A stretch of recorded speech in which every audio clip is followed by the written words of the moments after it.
Jeff Minter is one of the most distinctive and charismatic game developers of the last 40 years.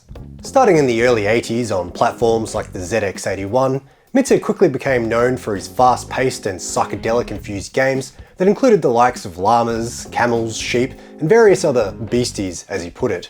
Sometimes these animals are mixed in with household items, for good effect. This may seem unbelievable, but I was actually introduced to Minter's work through the game TXK on the Sony Vita, of all consoles. Still, you need to start somewhere, and I've been making my way backwards through his catalogue ever since. Llamasoft, the Jeff Minter story, has done a great job of filling in the gaps. Not only is it a compilation of his works, including over 40 games, but it's also an interactive documentary that includes loads of interviews plus endless amounts of other content that's super interesting to view. This is the second such release by Digital Eclipse in their Gold Master series, the first of which was the Making of Karateka. It's also very similar to Atari 50, which also includes interactive timelines. I do want to add that Digital Eclipse has sent me a free game code for review purposes, but no money has changed hands and it won't have any bearing on my opinion. I don't have to send them this video before I upload it or anything like that. With that out of the way, let's get into the crazy and colourful world of Jeff Minter. You can play the games immediately if you so choose, but I'd personally recommend jumping into the documentary side of things first. Split into chapters covering different periods of Minter's life and career, chronological interactive timelines take you through a range of media. If anything, it's amazing to track how hairier he gradually gets as the decades progress. This includes videos, scans, photos, 3D recreations of box art, and of course, the games themselves. This is why I recommend making your way through the timelines first. You'll be well entertained and educated on the creation of the game and the culture around it at the time. Getting to then play the game you've just learned so much about is rewarding in the moment, as opposed to randomly selecting it off a list later. There'll be plenty of time for that, don't worry. The video aspects are well produced and integrated. The production values are just top notch. They include many interviews by developers and industry figures, as well as the man himself. On a technical level, the videos ran well and I encountered no issues with the built-in player. Not needing to be fancy, the on-screen controls are very straightforward to use. There are even subtitles for half-deaf idiots like myself. This is self-caused after several decades of live gigs with no hearing protection of course, but Minter's love of music is mentioned repeatedly throughout the game, so I'm sure he would understand. A great touch to the timelines was interactive 3D models of his game boxes.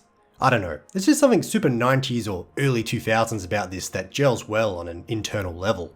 The photos appear to be from Minter's personal collection, showing his development environments and endless stands at gaming expos to sell his wares.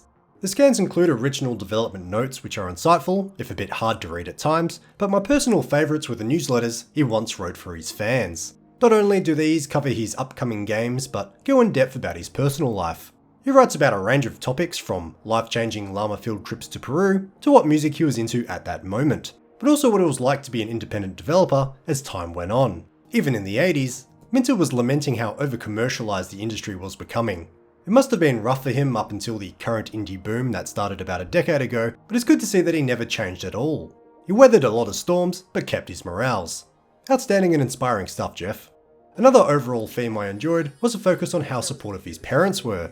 They're credited a lot with helping out on the business side of things, so he could be left alone to code, even building an extension on their family home to facilitate this endeavour. It's very touching, and I'm glad they included it. Onto the gaming side of things, this compilation includes 42 games over 8 platforms. I will link to the sales page in the description if you want to see the whole list, but these range from super early releases like 3D on the ZX81 up to Tempest 2000 on the Atari Jaguar. And dang, some of those early releases are hard. That's just the way things were back then I guess, but even Minter mentions throughout the doco that some could have been a bit more lenient. Many favourites are included, like various versions of Gridrunner, Revenge of the Mutant Camels, Sheep in Space, and Bovver. On some occasions, you can even play the same game, but with releases on different hardware, mostly between the VIC-20 and the C64. As you play, there are the standard filters, borders, and screen modes which are considered standard on modern compilations, but additional settings have been added to modernise the games, like speeding up the loading times and ensuring the control schemes are friendlier to modern thumbs. You can of course turn these off if you wish for a more authentic experience. But overall, the emulations seem to run with no issues. Controls are easily viewable for each game, as well as the manuals, be they the printed variety or the help screen built right into the game, whatever was used originally.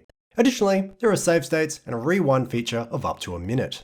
A cool aspect of his career included is the light synth stuff. I was familiar with the virtual light machine, having covered it in my Wonders of the Retro Gaming World video about the Neon, but this was my first time playing separate software releases like Psychedelia and Colourspace. Unfortunately, Tripitron is not included, but the entirely scanned extensive manual is. The coolest of all, in my opinion, is a playable prototype of Attack of the Mutant Camels 89 on the Konix Multi-System. The Konix was never sold, and while emulation has been available for over a decade, this is a first for an official release.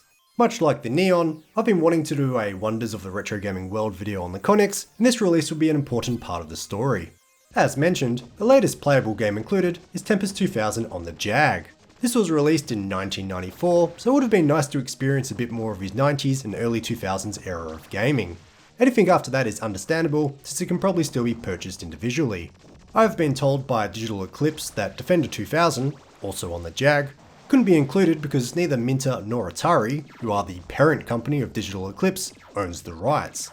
I'm guessing they didn't have the budget to pay for extra rights, and maybe there wasn't really any point anyway, considering how many games are included. So on that point, I do find this to be great value for just $30 US. There is so much content here. It's available to purchase on Steam, GOG, Xbox, PlayStation, and the Switch.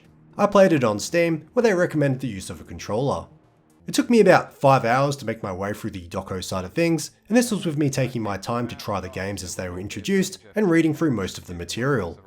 That's longer than I expected, and you'll of course get many more hours out of just playing the games alone. Llamasoft, the Jeff Minter story, is chock-a-block full of content and is priced to suit.